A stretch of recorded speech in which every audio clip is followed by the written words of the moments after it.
muchas gracias por sus palabras. De hecho, quiero empezar diciendo, remarcando lo que usted decía, la importancia del conocimiento y que se difunda en todas las áreas, porque ciertamente quienes trabajamos en cardiología, en todas las áreas de medicina nos damos cuenta que se requieren muchos conocimientos para ser lo más preciso posibles en nuestro trabajo cotidiano, que además conlleva el salvar una vida. Me toca hablarles de un tema muy interesante, en el cual frecuentemente es un reto serio, por el cual hay que pasar, y son las taquicardias de QRS estrecho.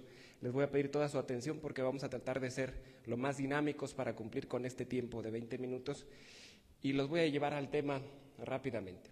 Las taquicardias de QRS ancho conforman aproximadamente un 10 a un 15% de las taquicardias de las cuales van a los servicios de urgencias.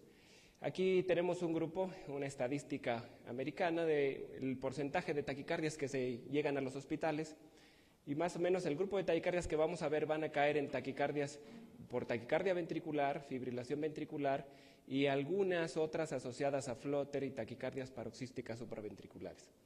Estamos hablando de aproximadamente un 15-18% del grupo de taquicardias serias, además con comportamiento importante, que van a llegar a nuestros hospitales. Aquí la dificultad está en que es un grupo grande de taquicardias que se pueden comportar de esta forma. Los voy a llevar esquema por esquema. En este caso vamos a ver que aquí es el sistema de conducción muy esquematizado y un bloqueo de rama.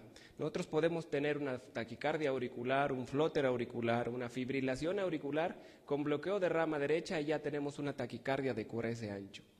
Podemos tener una macrorreentrada que agarra una vía accesoria y el sistema de conducción normal con un bloqueo de rama derecha asociado, y tenemos otra taquicardia de QRS ancho.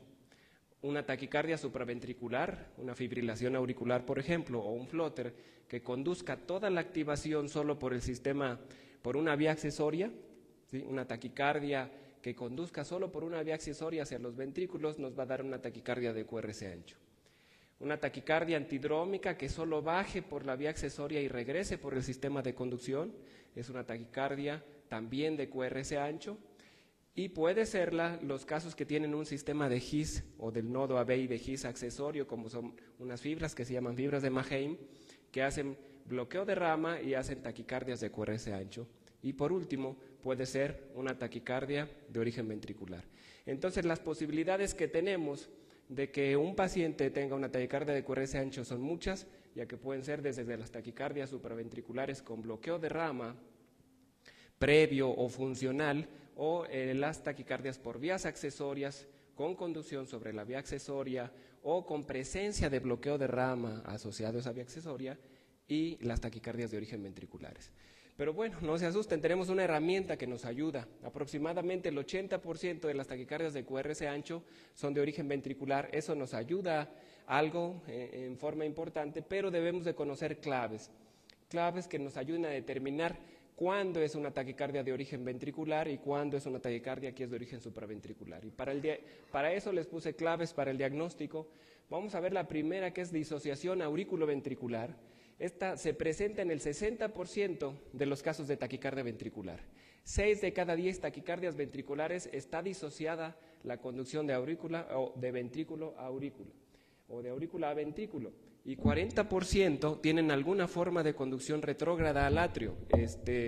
Retrógrada, el término lo define, es la conducción que ha de ventrículo hacia la aurícula.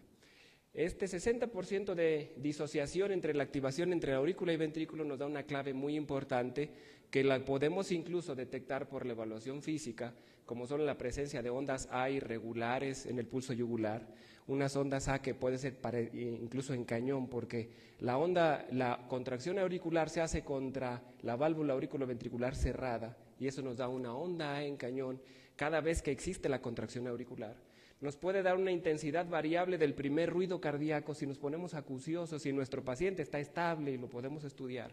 Podemos encontrar una intensidad variable del primer ruido cardíaco y cambios latido a latido de la presión auricular. ¿Por qué? Porque no en todas las contracciones se está llevando el ciclo completo de continuidad entre aurícula y ventrículo. Entonces, la disociación aurículo-ventricular es un marcador de taquicardia ventricular, como lo vemos aquí. es un marcador de taquicardia ventricular y lo podemos detectar clínicamente o lo podemos detectar electrocardiográficamente, como lo vamos a ver aquí. Este es un ejemplo de una taquicardia ventricular, una taquicardia de QRS ancho. Este es el ritmo sinusal del paciente y les estoy marcando aquí las ondas P. Si se fijan, estas muescas llevan una frecuencia diferente, se van a ver mejor en algunas derivadas. Aquí la van a ver, la onda P en D3 se ve muy bien aquí, y aquí vean cómo va viajando a una frecuencia, lleva una frecuencia diferente a lo que es el ciclo de la taquicardia. Entonces hay que buscar siempre la disociación auriculoventricular en taquicardias que cumplen el criterio de ser taquicardias de QRS ancho, porque esto es una clave para el diagnóstico de taquicardia ventricular. Existen otras claves electrocardiográficas que las vamos a revisar y muchas van con la configuración del complejo QRS, que pueden ser con bloqueo de rama derecho o izquierdo, y vamos a ver cada una de ellas, concordancias, ondas Q y el tiempo del inicio del QRS al nadir de la onda S, lo van a entender ahora. Las taquicardias con imagen de bloqueo de rama derecha. Una imagen de bloqueo de rama derecha hay que ponerla en su mente, y en una derivada B1 se ve un complejo QRS monofásico o bifásico, a ver si me explico bien, de una onda o de dos ondas cuando mucho, no el complejo trifásico que suele tener el bloqueo de rama derecha de las de His, ¿sí? Entonces, cuando vemos en una taquicardia de QRS ancho, en derivada B1, un complejo QRS monofásico, bifásico, va a ser una taquicardia con imagen de bloqueo de rama derecho. En derivada B6 usualmente va a tener una onda S profunda y una relación RS menor de 1. Claro, estos criterios tienen limitaciones porque no se aplican en todos los casos, no son altamente específicos. Es que aproximadamente, la limitación que tiene esto es que aproximadamente el 10% de las taquicardias ventriculares con bloqueo de rama izquierda de las de His tienen este comportamiento, y el complejo trifásico puede ser igual que en los casos de bloqueo de rama derecho funcional, o sea que en ocasiones puede confundirse. De tal forma que tendríamos que usar, además de este criterio, utilizar otros criterios electrocardiográficos o el examen físico para poder llegar a un diagnóstico. Aquí vamos a ver esta imagen, los voy a llevar a varios ejemplos. Esta es una taquicardia ventricular.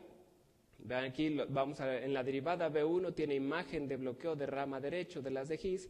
Esta imagen de bloqueo de rama derecho es monofásica, nada más tiene una onda R que asciende, y en la relación de R a S en B6 es menor de 1. Vean, tiene una pequeña onda R con una S profunda. En este caso es un paciente que tiene además un infarto de miocardio anteroseptal y tiene imagen, la relación tiene imagen de bloqueo de rama derecho, pero este es monofásico y esta imagen es diferente. Este es el ritmo sinusal del paciente. Vamos a ver, hay casos de taquicardias supraventriculares que se parecen mucho a las taquicardias ventriculares porque tienen bloqueo de rama derecho funcional, y la derivada B1 a B6 usualmente tienen patrón trifásico. Vean, esta imagen tiene RSR, RSR en cada una de las derivadas, y el patrón de R tiene RSR' prácticamente todos, que ese es el patrón trifásico, y en B6 tienen una R mayor que la onda S. Este es un caso de una taquicardia supraventricular con imagen de bloqueo de rama derecho. Claro que al ver estas imágenes rápidamente, si no se hace un análisis cuidadoso de ello, es fácil confundirse. Cuando las taquicardias tienen imagen de bloqueo de rama izquierdo, hay unas características típicas importantes que hay que revisar, y aquí están esquematizadas. Primero, con imagen de bloqueo de rama izquierdo, la onda R en B1 suele ser mayor a 0.3 segundos, es una onda R con estas características, más de 0.03 segundos. Tienen un descenso lento de la onda S, hay que revisar cada derivada, entonces la onda S desciende lentamente. Hay un retardo, o el tiempo en que hay desde el inicio del QRS hasta la onda S, hasta lo más profundo de la onda S, es más de 0.06 segundos, ¿sí? Y suelen tener onda Q en B6.